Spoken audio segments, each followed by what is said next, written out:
ஹரே கிருஷ்ணா. ஸ்ரீமத் பாகவதம் ஸ்கந்தம் 10 அத்தியாயம் 1. பகவான் ஸ்ரீ கிருஷ்ணரின் தோற்றம் அறிமுகம் என்னும் தலைப்பில் ஸ்லோகங்கள் 65-66. ரிஷேர் வினிர்கமே கம்சோ யதோன் மத்வா சுரான் இதி தேவக்யா கர்ப்ப சம்பூதம் விஷ்ணும் ச ஸ்வவதம் பிரதி. Word by word meaning தேவகீம் வசுதேவம்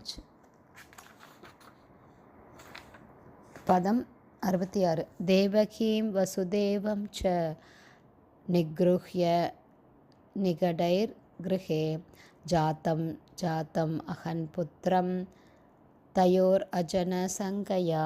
one by one meaning.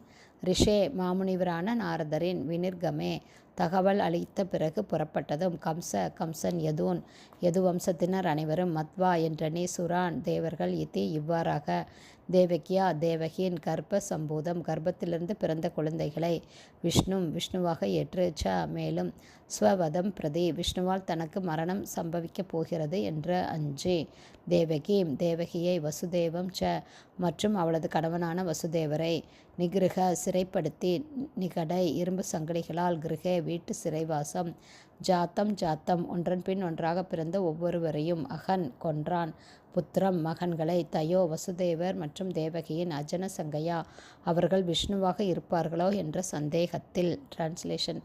மாமுனிவரான நாரதர் புறப்பட்டு சென்ற பிறகு யது வம்சத்தின் அங்கத்தினர்கள் அனைவரும் தேவர்களே என்றும் தேவகியின் கர்ப்பத்தில் பிறந்த எந்த ஒரு குழந்தையும் விஷ்ணுவாக இருக்கலாம் என்றும் கம்சன் எண்ணினான்.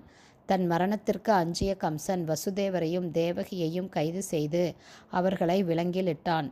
விஷ்ணு தன்னை கொல்வார் என்ற அசரீரியின் வாக்குப்படி ஒவ்வொரு குழந்தையையும் விஷ்ணுவாக இருக்கக்கூடும் என்று சந்தேகித்து அவர்களை ஒருவர் பின் ஒருவராக கம்சன் கொன்றான்.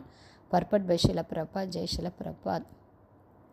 நாரத முனி இந்த தகவலை எப்படி கம்சனுக்கு அளித்தார் என்பதை ஸ்ரீல ஜீவகோஸ்வாமி தமது குறிப்பு புத்தகத்தில் எழுதி வைத்துள்ளார். இந்த சம்பவம் ஹரிவம்சம் என்ற நூலில் விவரிக்கப்பட்டுள்ளது. விதிவசத்தால் நாரத முனிவர் கம்சனை காணச் சென்றார். கம்சனும் அவரை நன்கு வரவேற்றான். எனவே தேவகியின் எந்த ஒரு மகனும் விஷ்ணுவாக இருக்கக்கூடும் என்று நாரதர் அவனிடம் கூறினார். விஷ்ணு அவனை கொல்லப் போகிறார் என்பதால் தேவகியின் எந்த குழந்தையையும் கம்சன் விட்டு வைக்கக்கூடாது என்று நாரதர் கம்சனுக்கு அறிவுரை கூறினார். குழந்தைகளை கொல்வதன் மூலமாக கம்சன் தன் பாவங்களை அதிகரித்து கொள்வான் என்பதால் அவனை கொல்ல பகவான் கிருஷ்ணர் விரைவில் தோன்றுவார் என்பதே நாரதரின் நோக்கமாகும். நாரதரின் உபதேசங்களை பெற்ற பின் தேவகியின் எல்லா குழந்தைகளையும் கம்சன் ஒவ்வொருவராக கொன்றான். பகவான் விஷ்ணு பிறவி எடுப்பதில்லை என்பதையே அஜனசங்கையா என்னும் சொல் இங்கே குறிப்பிடுகிறது. எனவே ஒரு மனிதனைப் போலவே பகவான் ஸ்ரீ கிருஷ்ணர் ஒருவேளை விஷ்ணு பிறந்தாலும் அவரை கொல்ல முடியாது என்பதை கம்சன் அறிந்திருந்த போதிலும் தேவகிக்கும் வசுதேவருக்கும் பிறந்த எல்லா குழந்தைகளையும் கொல்ல கம்சன் முயற்சி செய்தான். எதிர்பார்த்தது போலவே விஷ்ணு கிருஷ்ணராக தோன்றிய போது கம்சனால் அவரை கொல்ல முடியவில்லை. மாறாக அசரீரி வாக்குப்படி கம்சன் தான் பகவானால் கொல்லப்பட்டான். திவ்யமான பிறவியை ஏற்கும் பகவான் கிருஷ்ணர் எப்படி அசுரர்களை கொல்லும் செயலில் ஈடுபடுகிறார் என்பதையும் எப்படி அவர் ஒருபோதும் கொல்லப்படுவதில்லை என்பதையும் ஒருவன் உண்மையாக அறிய வேண்டும். சாஸ்திரங்களின் மூலமாக பகவான் கிருஷ்ணரை இவ்வாறு பூரணமாக அறிபவர் மரணமற்றவர் ஆகிறார். ஸ்ரீமத் பகவத்கீதையில் 4.9 பகவான் கிருஷ்ணர் இவ்வாறு கூறுகிறார். ஜன்ம கர்மச்ச மே திவ்யம் ஏவம் யோ வேத்தி தத்வதக தியக்த்வா தேகம் புனர்ஜென்ம நைத்தி மாம் ஏதி சோ அர்ஜுன.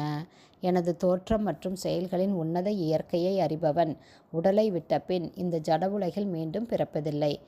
அவன் என்னுடைய நித்திய உலகை அடைகிறான் அர்ஜுனா என்று பகவான் ஸ்ரீ கிருஷ்ணர் இந்த ஸ்லோகத்தில் கூறுகிறார். ஹரே கிருஷ்ணா. ஸ்ரீமத் பாகவதம் ஸ்கந்தம் 10 அத்தியாயம் 1 பகவான் ஸ்ரீ கிருஷ்ணரின் தோற்றம் அறிமுகம் என்னும் தலைப்பில் பதங்கள் 65-66 உடைய ஸ்ரீல பக்திவேதாந்த சுவாமி பிரபுபாதாவின் விளக்க உரை இத்துடன் நிறைவடைந்தது. ஹரே கிருஷ்ணா. குருதேவுக்கு ஜெய். பிரபுபாதுக்கு ஜெய். ஹரி போல்.